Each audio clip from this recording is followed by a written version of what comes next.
Who killed Malcolm X? 3 black Muslims, members of the Nation of Islam, were convicted. But the current leader of the Nation of Islam, Louis Farrakhan, now acknowledges that words he spoke may have triggered the assassination. As I may have been complicit in words that I spoke, I acknowledge that and regret that any word that I have said caused the loss of life of a human being. Malcolm X was murdered 35 years ago in 1965. Today, the black revolutionary, once feared and misunderstood, enjoys a popularity and respect reserved for leaders like Martin Luther King, Jr. The autobiography of Malcolm X was named by Time magazine as one of the 10 most important nonfiction books of the last century. And Denzel Washington was nominated for an Academy Award for his portrayal of Malcolm in Spike Lee's film. Who killed Malcolm X? 3 black Muslims, members of the Nation of Islam, were convicted. 2 of them served 20 years. The 3rd is still not free. But the current leader of the Nation of Islam, Louis Farrakhan, has long been suspected as the instigator, the behind-the-scenes force who triggered the killing. Malcolm's late widow believed that, as do his children to this day. But now, finally, Attallah Shabazz, the eldest daughter of Malcolm X, and Louis Farrakhan agreed to talk about the assassination for the first time in front of a reporter. For Shabazz, not without some misgivings. I did not know if I wanted to sit across from him. I didn't know if my heart could handle it. Didn't know if she could sit with a man she still holds responsible for her father's death. Confronting Minister Farrakhan would not be easy. And for strength, she told us, she summoned the memory of her parents. Before I came here, I prayed and included my parents. They had to walk with me to the airport. They had to get me out of that hotel and into the property here. You see, Attallah Shabazz was there in the Audubon Ballroom in 1965 in New York to watch her father make a speech. She was there with her 2 younger sisters and her pregnant mother. And Attallah, only 6 years old, watched as gunmen killed her father. Here's how her late mother, Betty Shabazz, described the murder. I heard shots, and I saw people crawling on the floor. And so I got down too. Then when I was looking out and I saw someone look in amazement to the front, I knew they had shot my husband. And my children were crying, you know, what's going on? What's going on? Are they going to shoot us? I'm a child with a forever memory of the most significant man in my life standing at a podium and falling backwards. That's forever.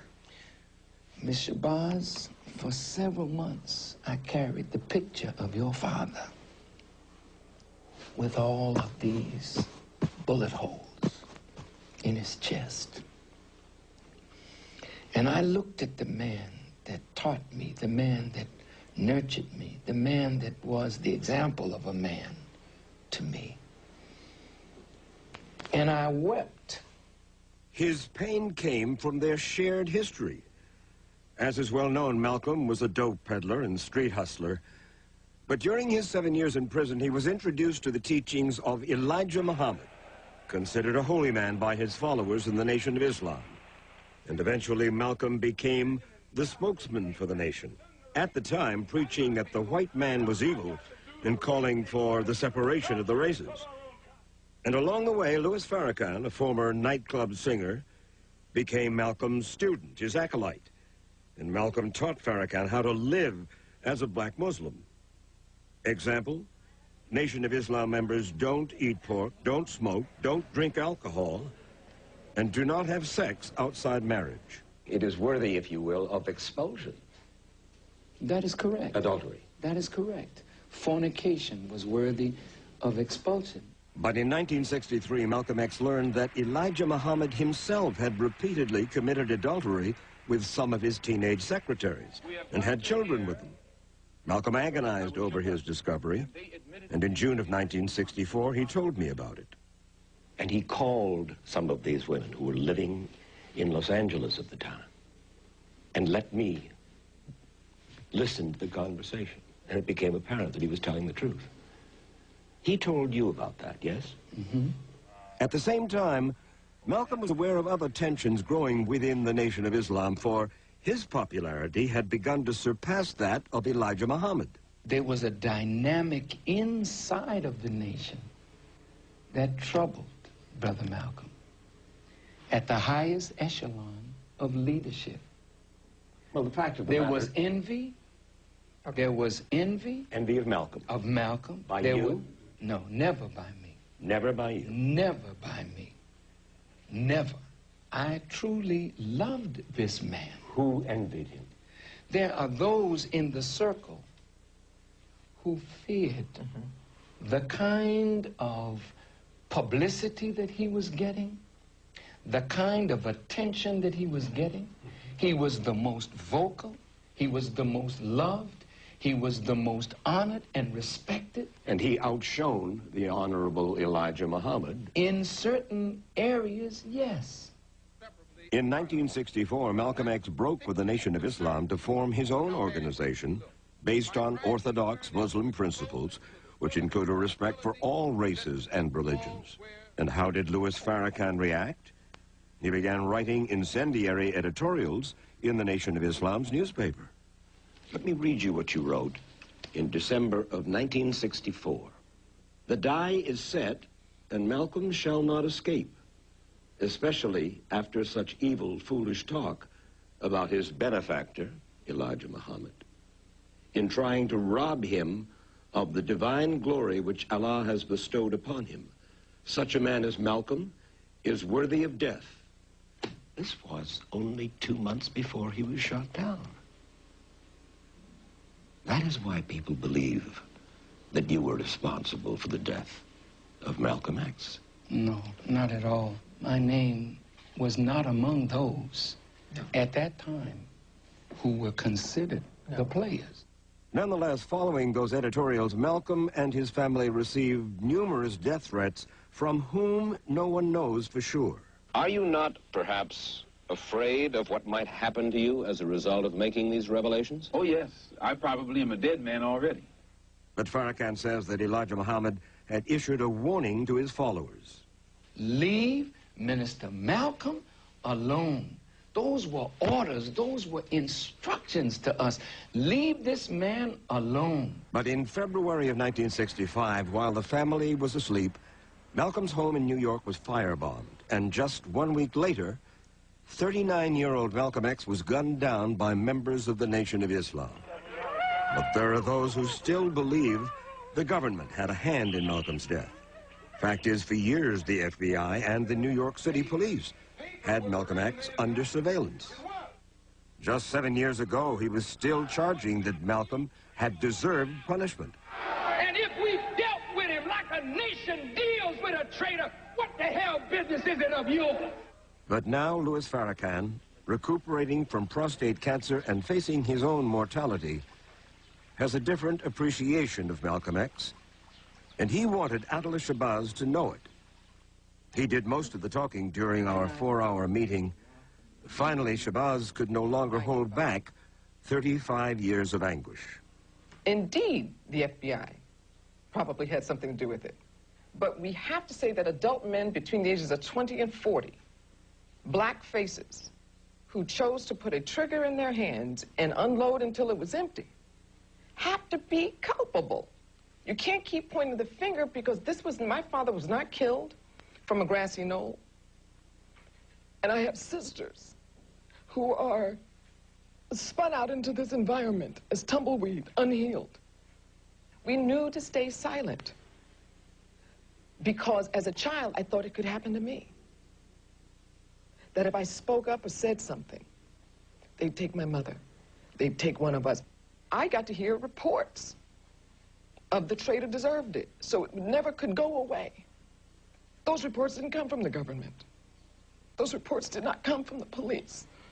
They came from the tan and brown and black faces that once claimed themselves as family members. I say they're not Muslims because in their own newspaper today, they're the same people. They say Allah came in the form of a man in 1935. A black man.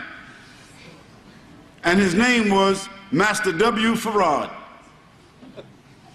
So that's kufr. That's shirk. And they say that this man, Master W. Farrakhan, who was supposed to be Allah in the person, nominated and selected Elijah Poole or Elijah Muhammad as his messenger and prophet. That's another form of kufr and another form of shirk. So kufr, kufr, shirk, shirk. So Elijah Muhammad said that there was no paradise, no hereafter.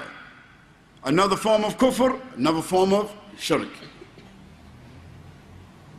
He said that paradise is in this life, and hellfire is in this life, and resurrection is only in the mind. So this is kufr again. So kufr, kufr, kufr, kufr now. And he said that the Quran was given to him by Allah, Master W. Farrakhan, to be interpreted for this time only for the black man. Another form of kufr. So 5 times kufr. So they're pure kafirs. The man called Louis Farrakhan, Minister Louis Farrakhan. No doubt he is the student and the follower of Elijah Muhammad, and he has built a platform upon that same platform. And we have to give credit where credit is due. They are kafirs, pure kafirs, because they are still saying today exactly what Elijah Muhammad said in 1945. They are still saying today in their newspaper, anyone can go to www. Nation of Islam or www. Praise be to Allah, Lord of the world, the beneficent, the merciful, owner of the Thousands of hardened criminals are turning to Allah. Alone we seek for help. Show us the straight path. All over the country, black Americans are converting to Islam, now the fastest growing religion in the United States. There's only one truth. There's no God but Allah. If a man is not serving Allah, he's serving Shaitan. There's no other way but Islam, period. And all the knowledge in the world comes from this book.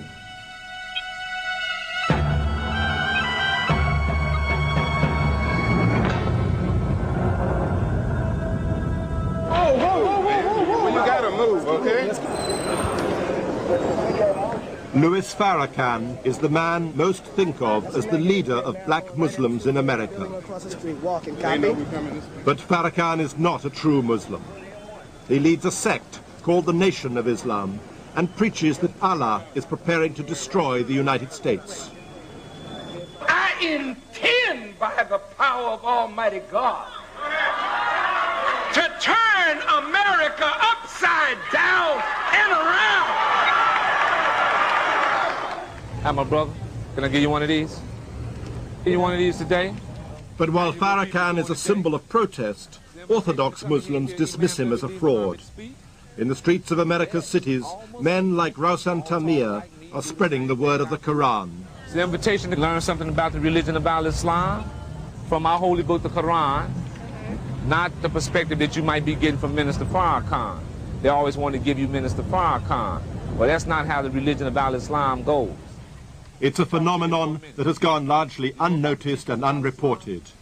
You wouldn't want to be in Islam could become the most important black movement in America since Martin Luther King fought for civil rights in the 60s. If the masses of the African American public was to take on this religion, the revolution would have been fought and won.